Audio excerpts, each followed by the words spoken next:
esta sección le hemos llamado Cristología, o el estudio de Cristo, la segunda persona de la Trinidad, el estudio de Dios Hijo. Vamos a hablar un poquito de eso, porque si hay algo que necesitamos conocer bien, es precisamente esta persona, porque Cristo dijo que esta es la piedra de tropiezo. Aquí es que se atrabancan todas las religiones que no están alineadas con la verdad. Si hablamos con los musulmanes acerca de Dios creador, nos podemos poner de acuerdo, probablemente. Si hablamos con el judío acerca del Dios creador, podemos ponernos de acuerdo. Podemos hablar con otras religiones incluso y más o menos ponernos de acuerdo. Cuando llegamos al Hijo, ese es el colador. Ahí se tropieza todo el mundo. Él es la piedra angular, pero Él es también la piedra de tropiezo. De manera que es importante. Dios reveló en su palabra a través del Evangelio de Juan que Cristo era Dios. En el principio era el Verbo, y el Verbo era con Dios, y el Verbo era Dios. De manera que no solamente estaba con Dios, sino que era Dios. Está hablando de otra persona, porque si yo estoy con alguien, eso es otra persona. Pero resulta que esa persona que está con Dios también es Dios. La palabra con ahí en el griego es la palabra pro, P-R-O, y en el griego es el lenguaje más exacto, por lo menos el griego antiguo, el lenguaje más exacto que se conocía. Yo puedo estar, ahora mismo yo estoy con ustedes, y en el griego eso es una palabra, con, pero es otra que la que está aquí. Si yo voy caminando con mi esposa agarrado de la mano, yo estoy con mi esposa, pero yo no estoy con mi esposa agarrado de la mano como yo estoy con ustedes, ¿verdad que no? Porque ya estoy más íntimo, esa es otra palabra en el griego. Y hay otra palabra que es la que aparece aquí, que es pro, o pros, creo, con S, donde se dice que el verbo estaba con Dios, que es una palabra que implica que prácticamente tú estás en una relación tan íntima que uno es el otro. De manera que Juan está diciendo que al principio era el verbo y el verbo era con Dios, de tal forma que prácticamente el uno es el otro. Sabemos entonces acerca de la divinidad de Jesús en el lenguaje, en el primer versículo de Juan. Dice también que en el principio estaba con Dios, ese verbo, desde el principio, desde el comienzo estaba con Dios. Nos habla de la eternidad de Jesús, que otros versos también nos hablan. Pero Juan 1.3 nos dice que todo fue creado por medio de Él y nada de lo hecho fue creado sin Él. De manera que la agente de creación es Jesús. Yo creía que era el Padre, es Jesús. Nada fue hecho sin Él y todo lo que fue hecho por medio de Él. Pudiéramos ver al Padre como el arquitecto, el diseñador si usted quiere, pero la gente de la creación por diseño de Dios fue el Hijo. Todas las cosas fueron hechas por medio de Él y sin Él nada lo que ha sido hecho fue hecho. Ese mismo capítulo primero de Juan nos habla de la humanidad de Jesús. Cuando hablamos de Cristo tenemos que hablar de su humanidad y tenemos que hablar de su divinidad. Entonces cuando dice que el verbo se hizo carne, nos está diciendo que se hizo hombre. Es un concepto importante porque en la antigüedad los griegos creían que aquello que era espiritual, como Dios, no podía tocar la carne, como que la carne era pecaminosa y Dios no lo era y por tanto esas dos cosas no podían mezclarse. De hecho, el concepto que había en ese tiempo, cuando Juan escribe, había un grupo de filósofos, los estoicos. Los estoicos creían que el mundo fue creado por Dios, una fuerza impersonal que no se podía conocer y que ellos llamaban el logos. Cuando usted lee esto en griego, lo que dice en el principio era el logos, y el logos era con Dios, y el logos era Dios. Juan le estaba diciendo a los estoicos, ¿saben una cosa? Ese logos de que ustedes están hablando, que es impersonal, no es impersonal nada, nosotros lo conocemos. Y nosotros lo conocemos también porque se hizo carne y habitó entre nosotros. Estaba contestando a esa gente. Entonces la palabra de Dios, y esto lo pudiéramos revisar rápidamente porque es algo yo creo que la mayoría de ustedes conocen, o quizá todos, nos habla de la humanidad de Jesús de diferentes formas. Nos habla de que era descendiente de David, de la tribu de Judá, tenía una genealogía humana. Segundo, era de carne y hueso. Hebreos 2.14 literalmente nos habla de esa composición de Cristo que tuvo carne y hueso. Lucas 2.40 dice que Él crecía en sabiduría. Bueno, eso es como nosotros crecemos. Cuando somos niños vamos creciendo. Mateo 4.2 nos habla de que tuvo hambre. Juan 19.28 nos habla de que tuvo sed. Juan 4.6 nos habla de que estuvo cansado. Mateo 8.24 lo presentan en una barca durmiendo, cosas que los humanos en carne y hueso hacen. Y quizá algunos estén preguntando, bueno, pero sabemos eso, ¿y para qué vamos a gastar tiempo en eso? Bueno, espere un segundo y usted va a ver. Lloró frente a la tumba de Lázaro. de manera que tuvo emociones humanas, sudó gotas de sangre. Todas esas cosas son cosas que el humano experimenta. Que si Cristo hubiese sido simplemente una representación de Dios y que no hubiese sido humano, Él no hubiese experimentado ninguna de estas cosas. Todo esto nos habla de su humanidad. Tiempo atrás, Ario fue un obispo de Alejandría. No se sabe exactamente el año que nació, pero se sabe que murió en el año 335 después de Cristo. Y entonces el Ario fundó un movimiento nuevo. O sea, las herejías han existido siempre. El arianismo. ¿Y qué era lo que el arianismo postulaba? Uno, que ni Cristo ni el Espíritu Santo habían existido eternamente, sino que habían sido creados simplemente para el proceso de la redención del hombre. Tan pronto usted dice que el Espíritu Santo fue creado o que Cristo fue creado, no le puede conferir divinidad a ninguno de los dos, porque Dios por naturaleza nunca ha sido creado, siempre ha sido existido. Entonces el arianismo le robó la divinidad a Jesús y lo quiso presentar como un hombre. Si usted hace eso, negoció la fe cristiana entero. Y por tanto ellos enseñaban esto, que ni Cristo ni el Espíritu Santo eran eternos. Eso es una herejía. Entonces esta herejía arianismo es que Cristo no era Dios. Esta herejía es lo opuesto, que Cristo no fue hombre. Es increíble, nosotros encontramos toda la gama en la historia de la iglesia. El docetismo y el gnosticismo de esa época negaban la encarnación de Cristo. Como ellos creían que lo divino no se podía mezclar con la carne, entonces Cristo no se pudo haber encarnado. Ese movimiento gnóstico permanece hasta el día de hoy. Gnóstico significa los que saben. Gnosis es conocimiento y gnóstico lo que sabemos, nosotros que tenemos el conocimiento. Entonces, para esta gente, la salvación se produce a través de conocimientos secretos que tú llegas a alcanzar. Y de ahí la palabra gnóstico, conocimientos. Y entendían, como ya expliqué, que había una separación entre lo que es el espíritu y la materia. Por tanto, ellos entendían que Cristo no se encarnó. Entonces, bueno, pero hay una historia de que este hombre apareció. Y entonces, si no se encarnó, ¿qué era? No, como una especie de fantasma. Literalmente, o sea, una representación no humana de ese personaje. Docetismo, que estaba mezclado con gnosticismo, viene del griego dorseo, que significa parecer. Se parecía a un ser humano, pero no era un ser humano. El problema es que el resto de la palabra de Dios atestigua que Cristo fue un ser humano. Nació de una virgen, estuvo 9 meses en un vientre mientras María estaba embarazada. Y esto es importante conocerlo porque recuerden, porque ahorita me hacen algunas preguntas, cada libro de la Biblia se escribió con un propósito definido. El problema es que 2000 años después nosotros necesitamos tratar de entender cuál fue el propósito, qué estaba pasando en ese tiempo que motivó a que esta carta saliera. Y ahorita hablamos de lo cuidadoso que tenemos que ser al interpretar la Biblia. Mira esto que Juan dice, 1 de Juan 4, 1, 3.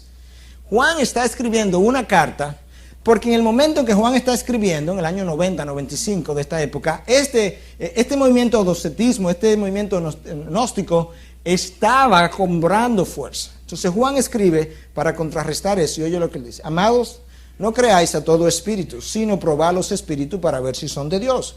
Porque muchos falsos profetas han salido al mundo. En esto conocéis el Espíritu de Dios. Todo espíritu que confiesa que Jesucristo ha venido en la carne es de Dios. Y todo espíritu que no confiesa a Jesús no es de Dios. Y este es el espíritu del anticristo, del cual habéis oído que viene y que ahora ya está en el mundo. Si nosotros tomamos ese versículo apartado del contexto histórico de lo que estaba ocurriendo, oigan lo que vamos a hacer. Oye lo que dice este texto. En esto conocéis el Espíritu de Dios. Todo espíritu que confiesa que Jesucristo ha venido en carne es de Dios. Los musulmanes creen que Cristo vino en carne. Los judíos saben que Él vino en carne. A los hindúes saben que Él vino en carne.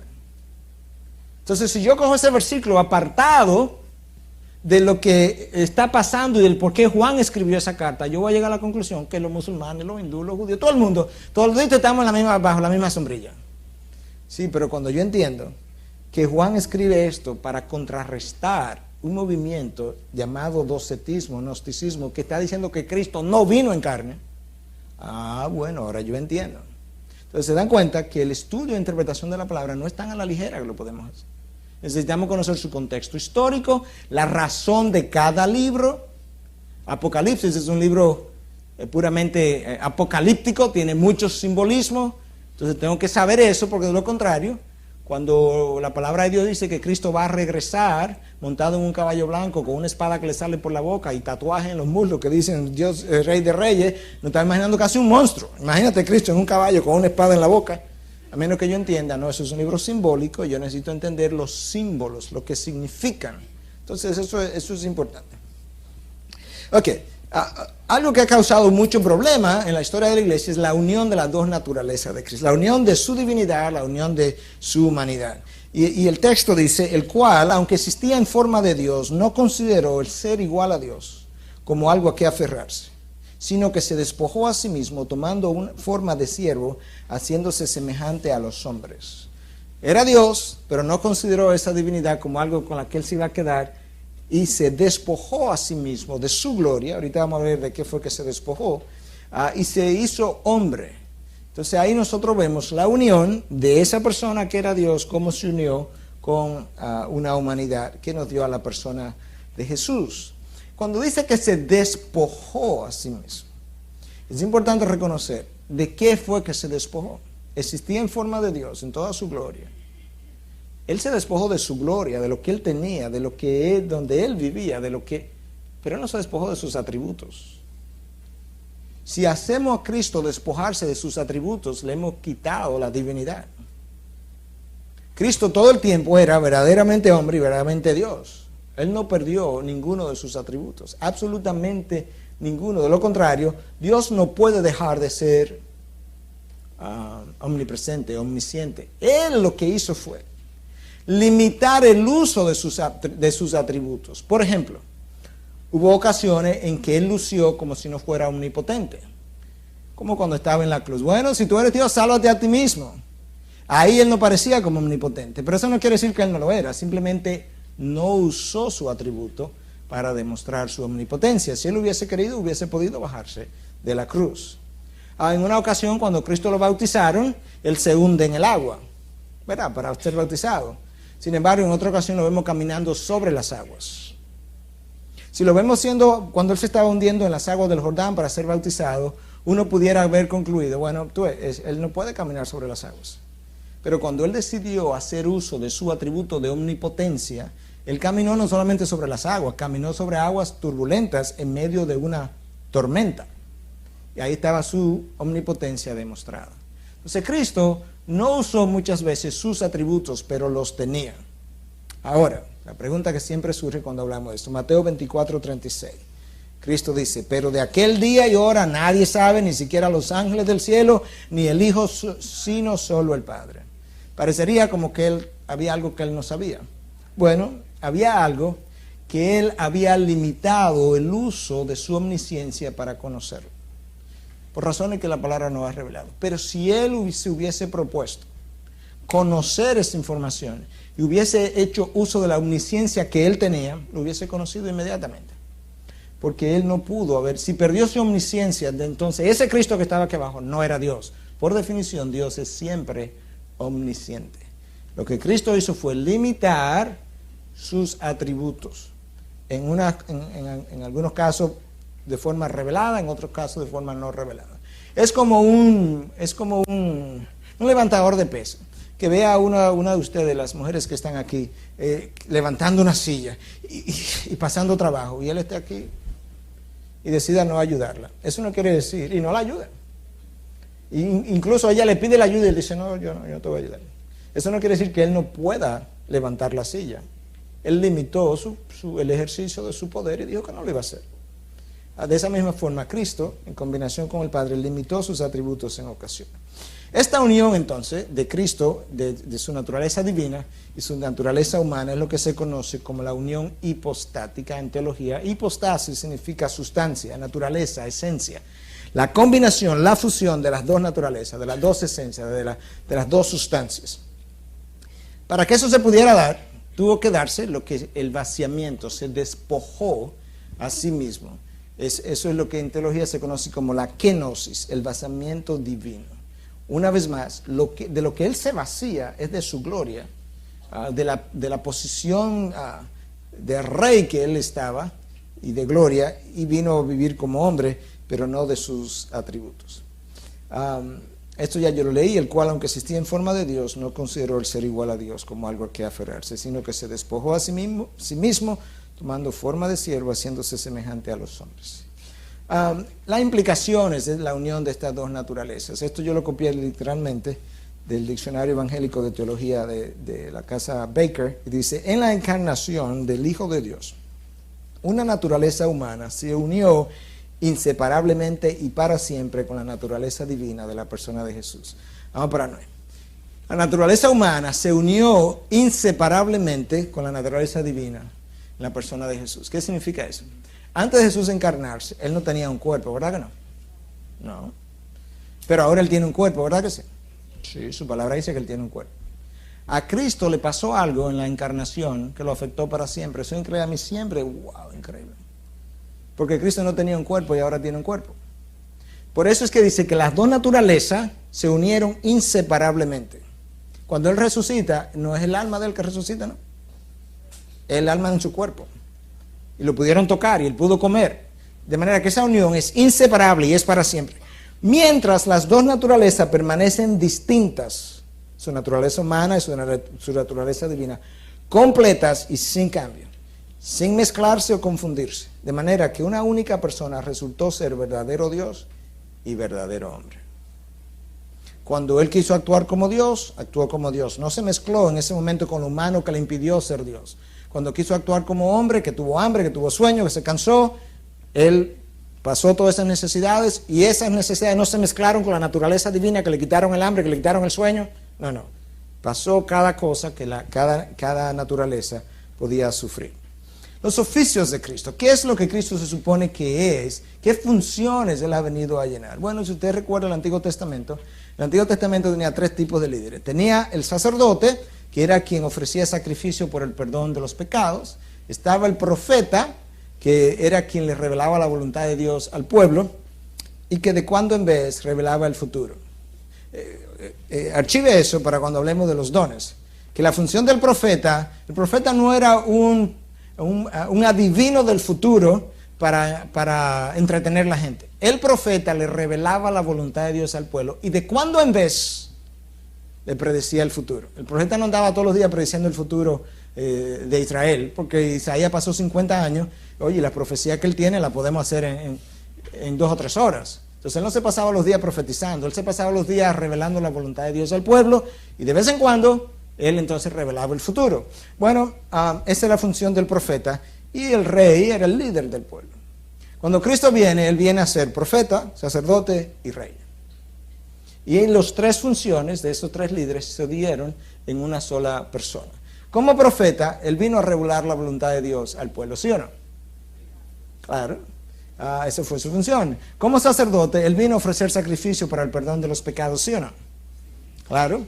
Y como rey, Él vino a liderar al pueblo, ¿sí o no? Sí.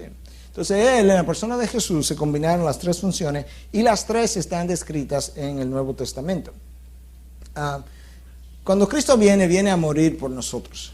Cuando Cristo nació, desde que Él tenía uso de razón, ya Él sabía que Él había venido. De vez en cuando, cuando la palabra de Dios dice que Él, sabiendo que lo habían amenazado de muerte, como que se apartó. Él no se apartó porque le salió corriendo a la muerte. Él sabía que Él había venido a morir. Él se apartó porque la hora no había llegado, y Él tenía que cumplir un plan hasta que llegara la hora. Entonces su muerte es importante entenderla para ver qué fue lo que Él vino a hacer por nosotros. Su muerte fue vicaria. Vicaria significa sustituto. Por eso es que en la doctrina católica se habla de que el Papa es el vicario de Cristo, el sustituto de Cristo, lo cual el Nuevo Testamento no apoya, pero para que entiendan la palabra vicaria, ¿qué es lo que significa? Sustituto.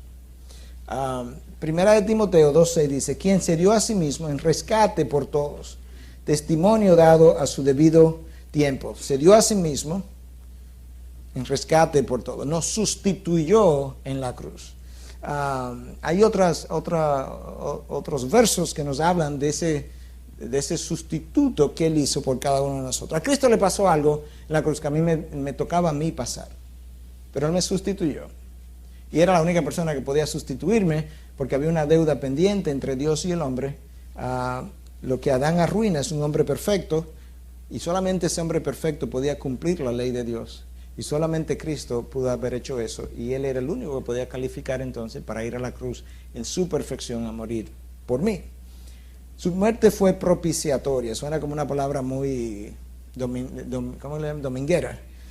Complicada, pero no es complicada. Vamos a leer el texto y luego lo explicamos. Romanos 3:25 dice: a quien Dios exhibió públicamente como propiciación, está en la Biblia eso, por su sangre a través de la fe, como demostración de su justicia, porque en su tolerancia Dios pasó por alto los pecados cometidos anteriormente.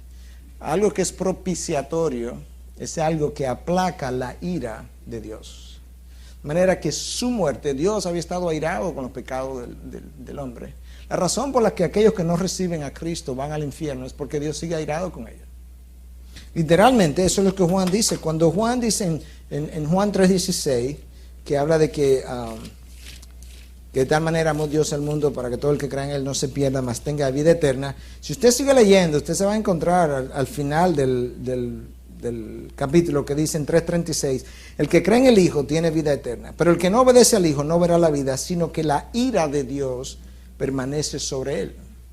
Lo que remueve la ira de Dios sobre mi persona es que yo haya aceptado el sacrificio propiciatorio, el sacrificio que removió la ira de Dios contra mis pecados. Cuando yo no acepto ese sacrificio, la ira de Dios permanece sobre mí, y eso es lo que me envía al infierno, literalmente. Pero por eso Dios dio a su Hijo como propiciación.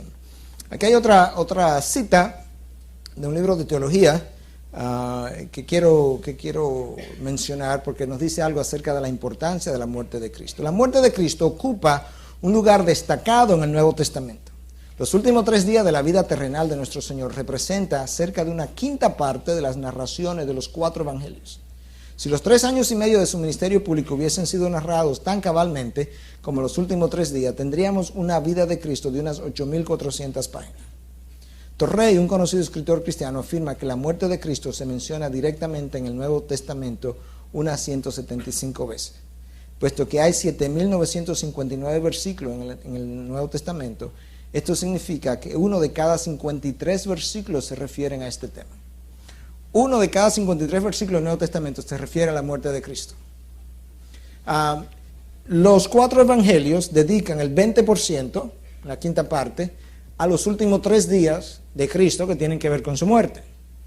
Entonces lo que este autor está diciendo es que si nosotros fuéramos a escribir el resto de los eventos de la vida de Cristo de una forma tan detallada como aquellos 3 últimos días que tenían que ver con su muerte, entonces la historia de la vida de Cristo tendría no las pocas páginas que tiene el Nuevo Testamento, sino 8.400 páginas.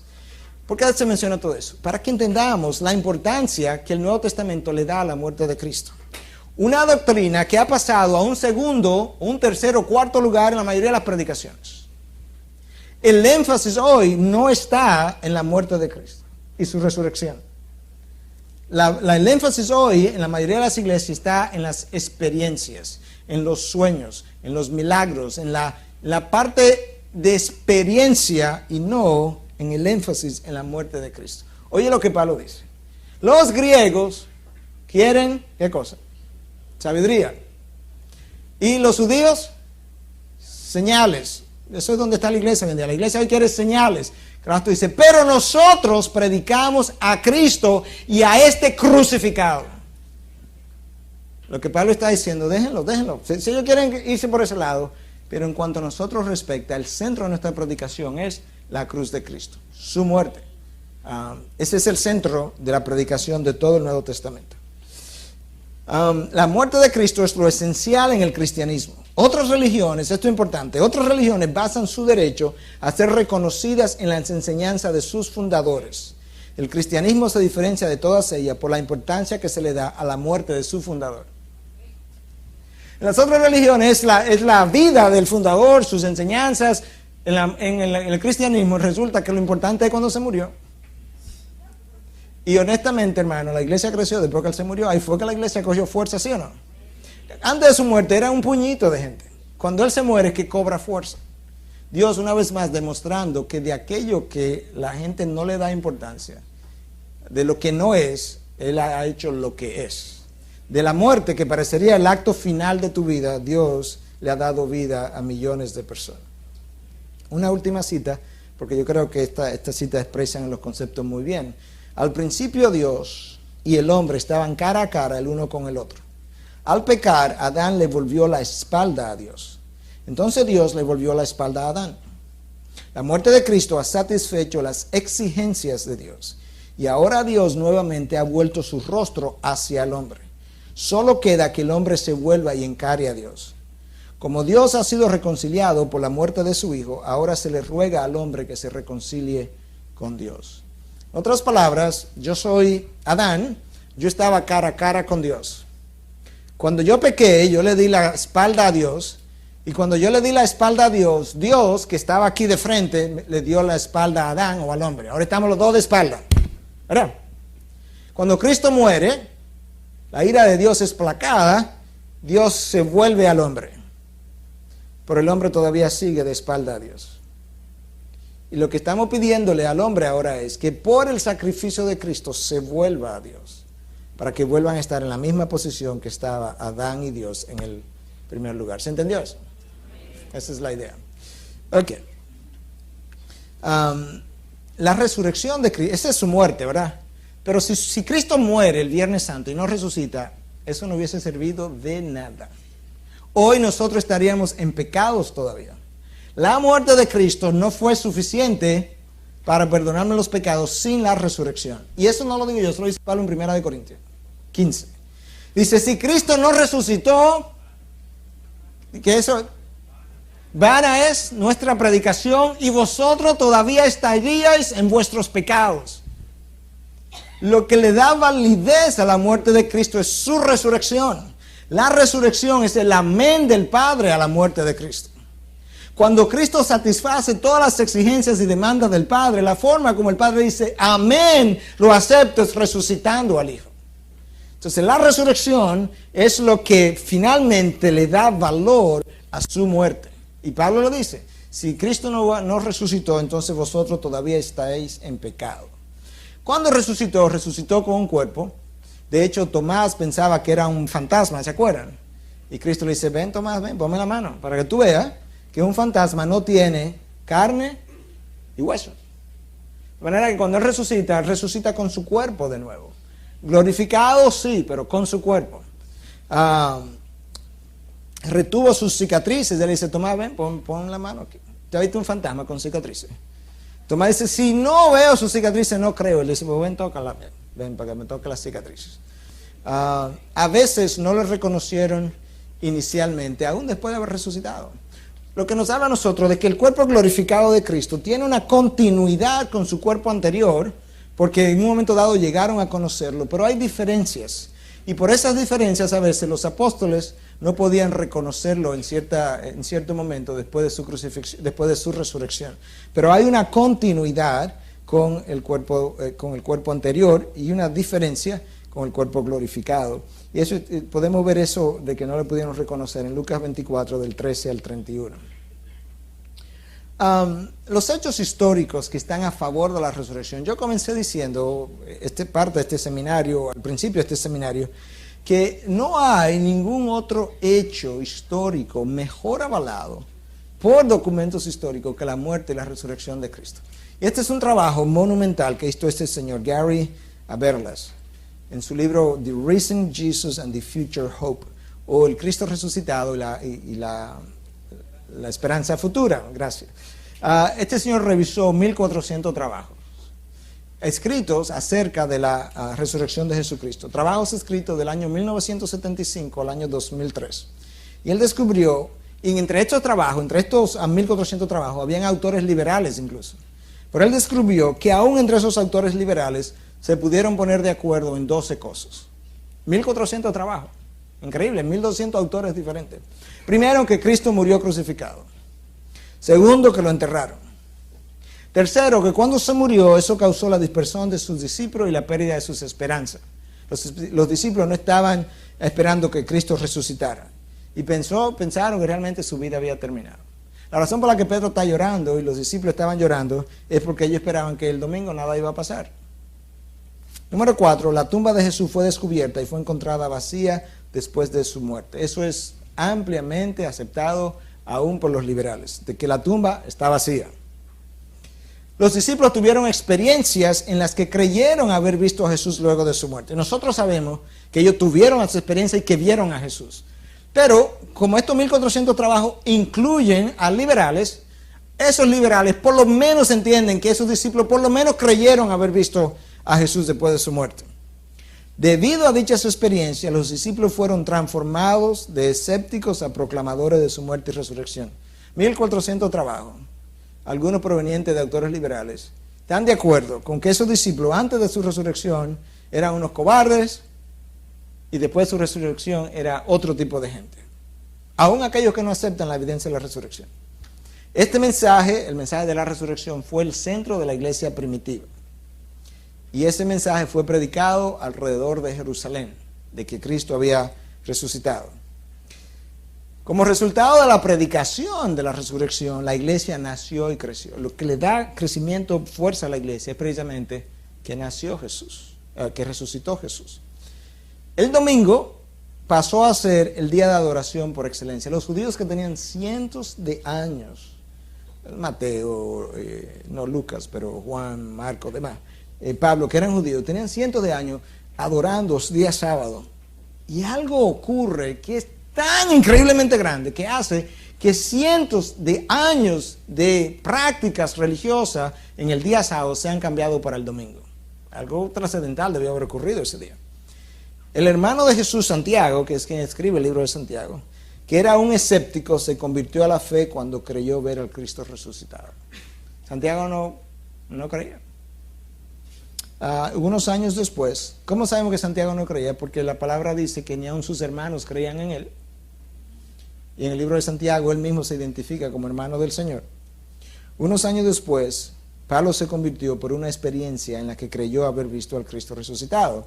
Estamos poniendo la palabra creyó, no porque no lo creamos, nosotros lo creemos. Es que en estos trabajos hay gente liberales que no creyó que Pablo vio a Cristo, pero por lo menos él creyó que lo vio.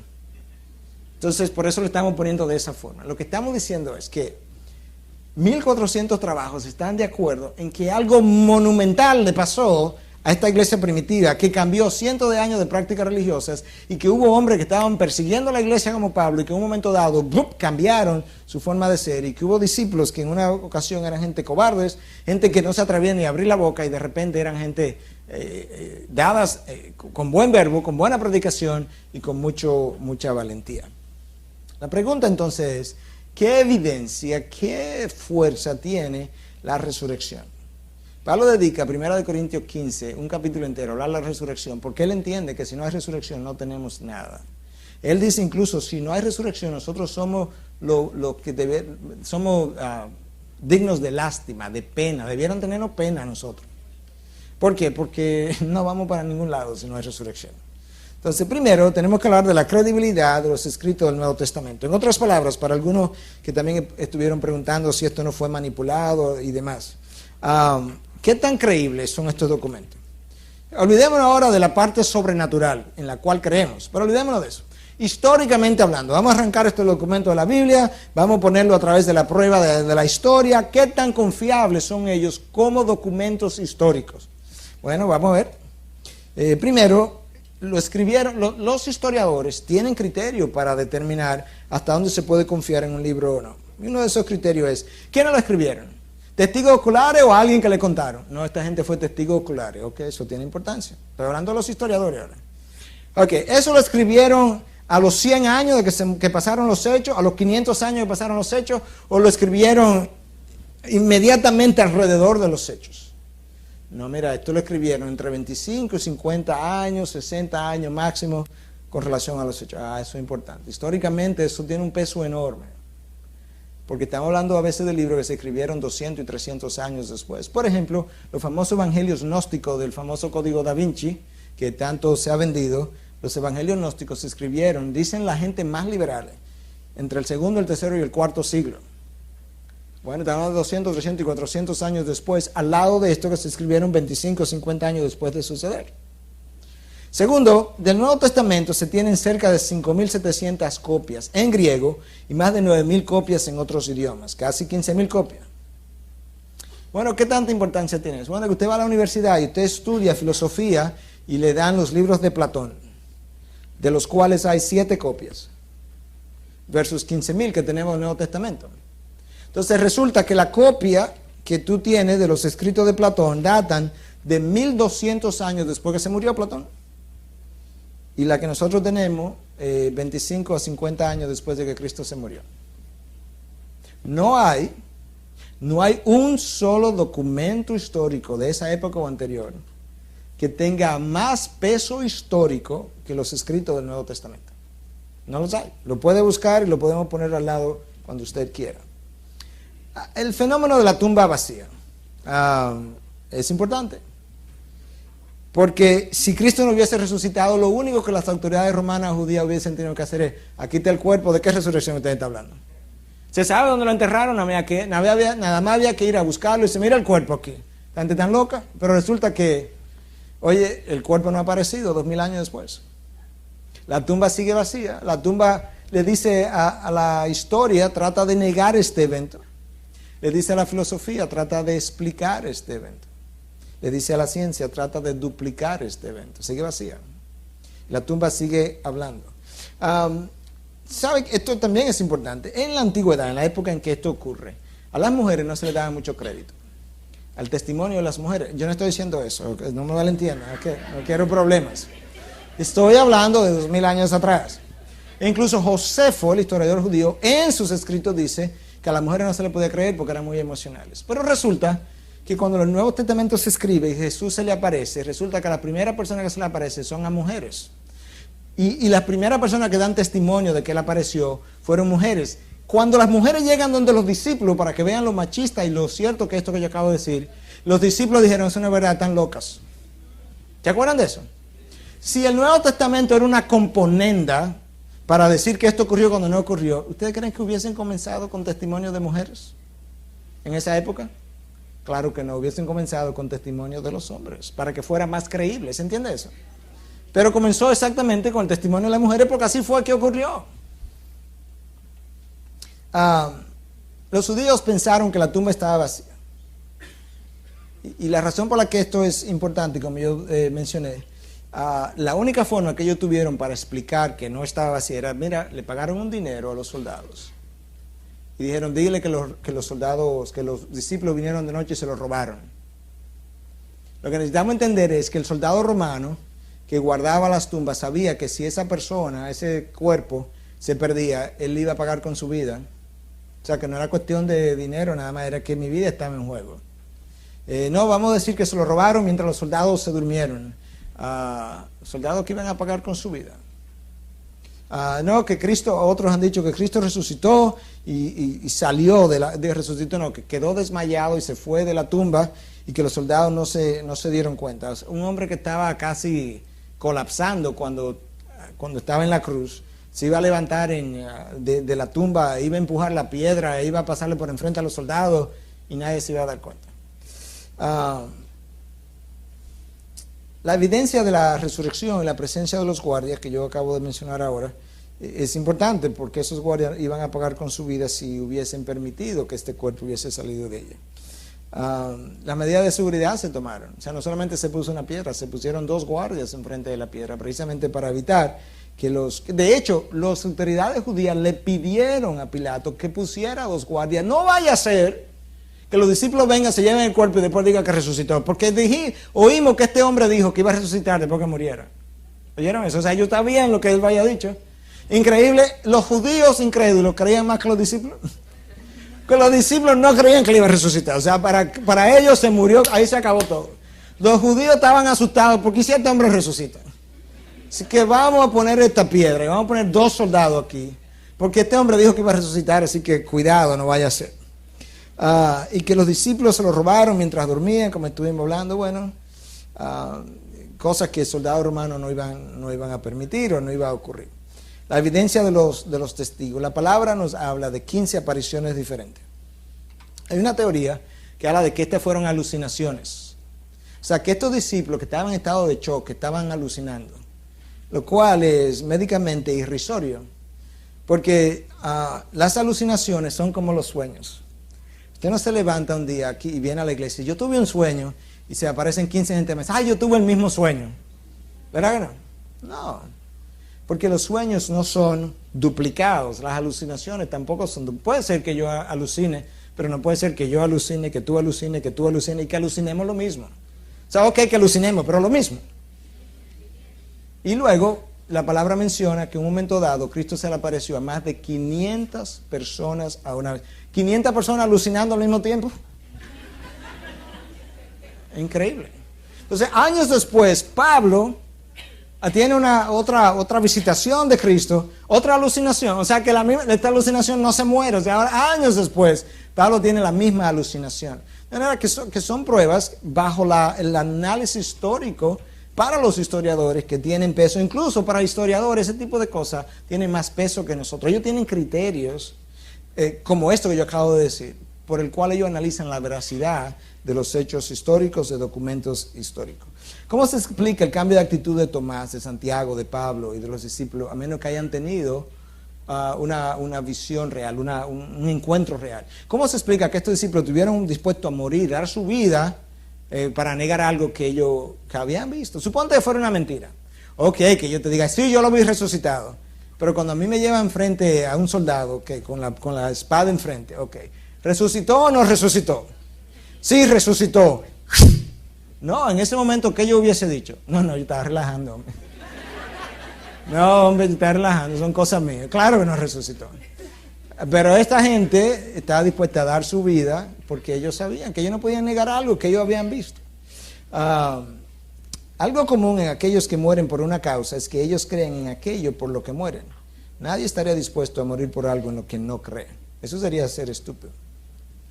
El hecho de que ellos murieron nos dice que por lo menos ellos creyeron que vieron a Jesús resucitado. El escepticismo lo vemos en los discípulos ante el testimonio de las mujeres, en el temor cuando Cristo se le aparece. Cuando Cristo se le aparece estaban llenos de miedo porque ellos no estaban ni siquiera esperando que este hombre apareciera. En otras palabras, la razón por la que yo estoy enfatizando esto, de que ellos no creían que iba a resucitar, de que cuando Él se le aparece se llenaron de miedo porque ellos no creían que esto iba a ser. ¿Por qué? Yo estoy enfatizando eso. Porque los discípulos fueron convencidos de su resurrección en contra de su incredulidad. O sea, los discípulos hubo que convencerlos de la resurrección. Eso es muy diferente a que yo diga, hermano, se murió el viernes, no te apures que el domingo Él resucita. Y el sábado en la mañana, no, hombre, no estoy llorando que Él va a resucitar. Y en la tarde, ¿por qué tú estás? Si mañana viene por ahí, no te apures. Y el domingo, mire, espera lo que va a haber. Eso es diferente. Porque yo pudiera inventarme eso. Pero cuando yo digo Él viene en la noche, wow, llorando que se murió el maestro, se acabó todo, ¿y qué yo voy a hacer? Y el sábado, tú te imaginas, se murió, ¿y qué hacemos nosotros? O sea, a mí hay que convencerme de que resucitó el hombre, porque yo no estoy esperando eso. La resurrección convenció a los discípulos que no creían que Él iba a resucitar. Este es un testimonio importante. Este señor, Lionel Lockwood, es un abogado penal en Inglaterra. Él tiene el récord del libro Guinness de más casos penales ganados consecutivamente sin perder uno. 287 casos ganados ininterrumpidamente. Él en una ocasión, no creyendo la veracidad de esto, se puso a analizar los 4 evangelios, los documentos del Nuevo Testamento, y dice él que él le aplicó el mismo método histórico legal que él le aplica a todos sus casos penales, porque este era como un caso penal, lo mataron. Entonces él cogió el mismo método histórico legal que él le ha aplicado a todos sus casos penales, no creyendo que Cristo había resucitado. Y oye cómo él terminó de rodillas. Yo afirmo, sin temor a equivocarme, que la evidencia de la resurrección de Cristo es tan abrumadora que nos empuja a aceptarla debido a las pruebas, las cuales no dejan posibilidad alguna para la duda. Esto es un hombre que tiene un testimonio a quien hay que oírlo, porque este es un hombre que sabe lo que es un documento histórico legal, lo que es un método de estudio histórico legal, y que no creía ni siquiera en Cristo, y eso es como él termina, convencido de la resurrección de Cristo. Las implicaciones de la resurrección. La razón por la que yo vivo tranquilo es porque yo sé que yo voy a resucitar, porque como Él resucitó y me prometió la resurrección, yo sé que yo voy a resucitar. Porque Él vive, yo sé que yo también viviré. Mi cuerpo resucitado va a tener una continuidad con este cuerpo. A veces nos preguntan, pastor, ¿y vamos a conocer a mis amigos, a mis familiares? Los discípulos no conocieron a Jesucristo. Claro. Pues cuando yo entro en gloria y alguien, tú me dices, yo soy fulano, y yo digo, wow, increíble, tú ni te pareces a fulano.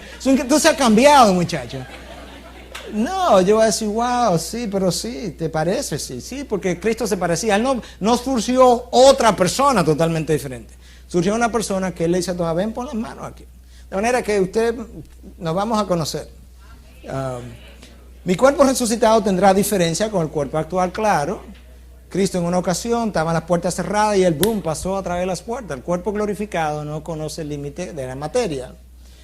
Podremos reconocer a nuestros amigos y familiares, yo acabo de explicar eso. Entonces eso nos da a nosotros una idea de la importancia que tiene en el Nuevo Testamento lo que es la persona de Jesús. Y voy a decir esto y no quiero que me malinterpreten porque ahora vamos para el Espíritu Santo. Pero la iglesia de hoy, ha cogido lo que es la doctrina del Espíritu Santo y la ha puesto en primer lugar, y lo que es la doctrina de Cristo la ha puesto en segundo lugar. Y eso es contrario al diseño de Dios. Oye lo que la palabra de Dios dice, lo que Cristo dice. Él se va y yo lo voy a enviar al Espíritu. Y Él tomará de lo mío y ¿qué? Me glorificará a mí. No hay duda que el Espíritu Santo es Dios. No hay duda que el Espíritu Santo merece todo lo que Dios Padre merece y todo lo que Dios Hijo merece. No me malentiendan, no hay duda de eso. No hay duda incluso que la evangelización del Nuevo Testamento fue dirigida por el Espíritu Santo. Pero la centralidad del mensaje del Nuevo Testamento es la persona de Cristo. Por diseño de Dios. Por diseño de Dios. Si usted analiza los sermones de Pedro, cuando comenzó la evangelización, están centrados en la persona de Cristo. Si usted analiza las cartas de Pablo, están centrados en la persona de Cristo, en su muerte y resurrección.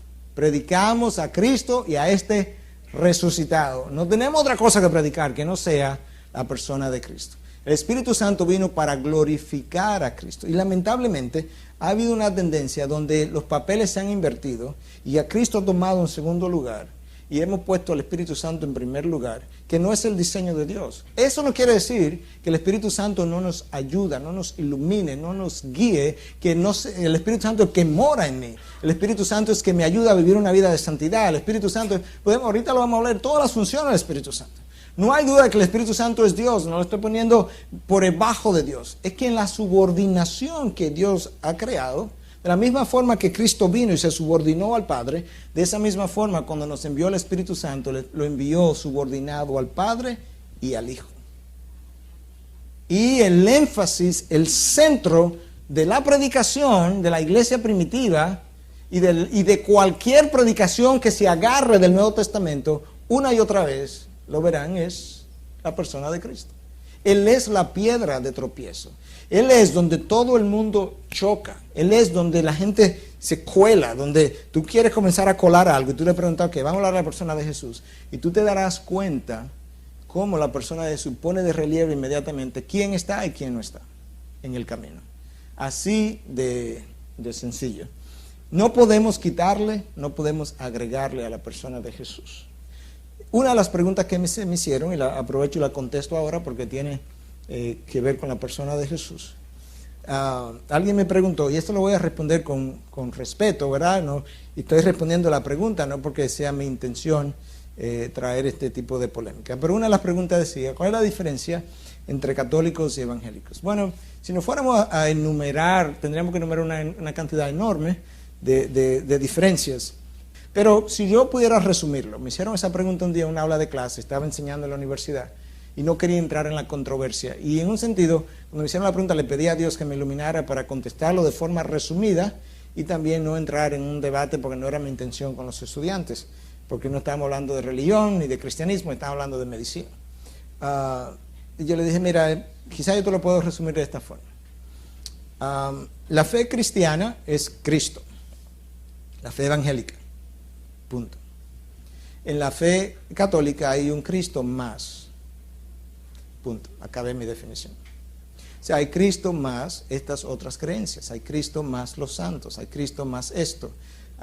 Está la palabra más un catecismo. En la fe evangélica está la palabra. está la persona de Cristo. Claro, creemos en el Espíritu Santo, ¿no? Y creemos en Dios Padre, pero me refiero en cuanto a la persona de Cristo, el camino de salvación, Cristo, no hay más nada. Versus otras cosas que sí vienen dadas por la fe católica. De ahí que Dios nos dio a la persona de Cristo como colador para todo lo que nosotros necesitamos analizar. Pregúntate qué hacen con la persona. ¿Le agregan? No están bien. Le quitan, por ejemplo, los musulmanes dicen, no, él fue un maestro, él fue un profeta, los reconocen. Los musulmanes tienen 125, 128 profetas. Él es uno de esos 100 y pico de profetas. Para los hindúes, sí, él es otro de los grandes maestros iluminados. Para los masones, es otro maestro iluminado. Para los Rosacruces, otro de los maestros iluminados. Entonces ese es un Cristo menos, porque no es Dios. Pero en el otro, cuando yo necesito corredención a través de otra persona, entonces es un Cristo más. Cuando yo necesito otro intermediario para llegar a Dios que no es Cristo, entonces yo necesito a Cristo agregarle cosas que Él tenía deficientes. Entonces, de ahí, una vez más, que nosotros podemos ver la importancia que tiene el tener claro lo que es la cristología.